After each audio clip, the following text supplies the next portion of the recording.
Salam uşaqlar, hər vaxtınız xeyir. Bəzi sualların izahlarına baxaq, hansı ki, ola bilər ki, sizə imtahanda düşsün. Biraz qarışıq bir video olacaq. Səbirlə inşallah ki, baxarsınız. Deməli, birinci model sual düz xətli bərabər sürətli bölməsindən. Bütün model sualların izahını verməyəcəm. Hansı ki, biraz çətinlik səviyyəsi rahatdır. Çox çətin deyil, həmin sualların üzərində dayanacağım. Birinci suala uyğun sizdə 2024 modelindəki ətraflı yazını sala bilərlər. İndi onu da qayıdıb göstərəcəm burada. Burada bizdən soruşur ki, x ox üzrə hərəkət edən cismin sürətinin v-nin t-dən asılılığı verilib.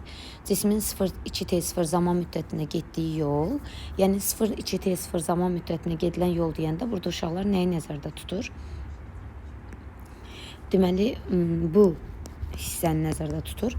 Bu hissədədir getdiyi yol 2t0, 3t0 hissəsində, yəni bu hissədə getdiyi yoldan 150 metr çoxdur. Cismin ümumi 3t0 müddətində getdiyi yol nəyə bərabərdir?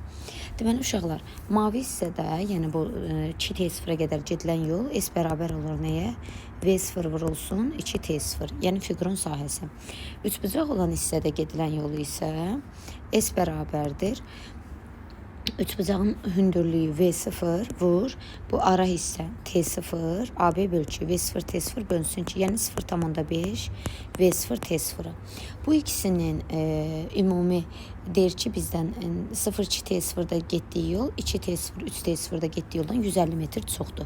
Yəni 2 V0 T0 çıx 0,5 V0 T0 bərabərdir 150-yə. Buradan da alarıq ki, 1,5 V0 T0 150-dirsə, nəyə bərabərdir? 100-ə. İndi bizdən ümumi yolu istəyir. Ümumi yolda təbii ki, nəyə bərabərdir? Bu ikisinin cəminə. Yəni nə qədər? Davamını buradan yazacağım. 2,5 V0 T0. Bu da V0 T0 100 olduğuna görə 2,5-i 100-ə vurursunuz. Cavab eləyir neçə? 250.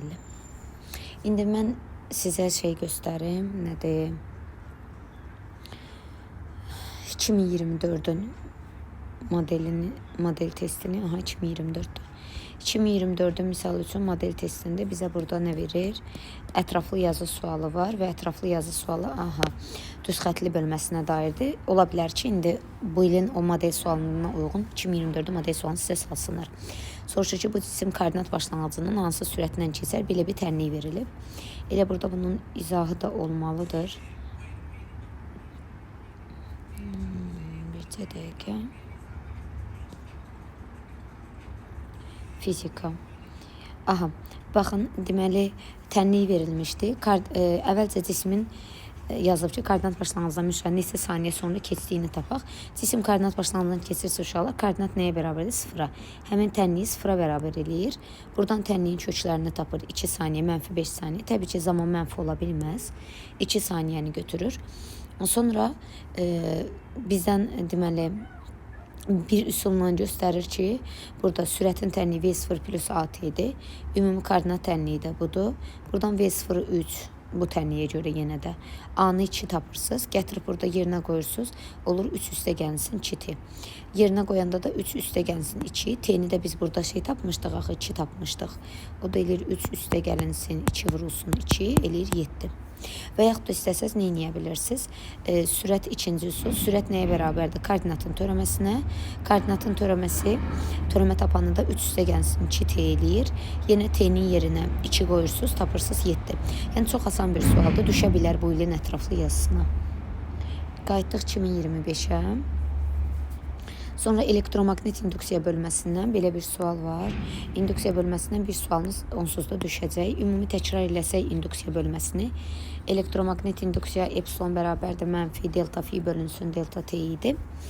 Deməli, uşaqlar baxırsınız, açar söz tapırıq. Açar söz nədir? Cərəyan şiddətini artırdıqda. Cərəyan şiddəti artırsa, epsilon bərabərdir mənfi L vurulsun delta i bölünsün delta t-dir. Cərəyan şiddəti artırdıqda nə etməyə çalışır? Azaltmağa. Yəni bu cərəyan sağa doğrudursa, naqildə yaranan induksiya cərəyanı sola doğru olacaq. Deməli, burada maqnit i artdığına görə maqnit sili artır götürürük. Deməli, bu sola doğru yönəlirsə, saat əqrəbinin istiqaməti. Sadə qərəb istiqaməti də bizə nə verirdi? X-ı. X-dırsa bizdən şəkil müstəvisinə doğru yönəlir 3-ü götürürük və 5-6-dan da induksiya cərəyanı sadə qərəb axırmı, sadə qərəbin əksi axırmı? Təbii ki, sadə qərəb istiqamətində axır 5-i götürürük. Düşə bilər. Ümumiyyətlə induksiya cərəyanına dair istənilən bir sual eynisi ilə sizə düşmə ehtimalı həddən artıq çoxdur. Sonra 3-cü sual.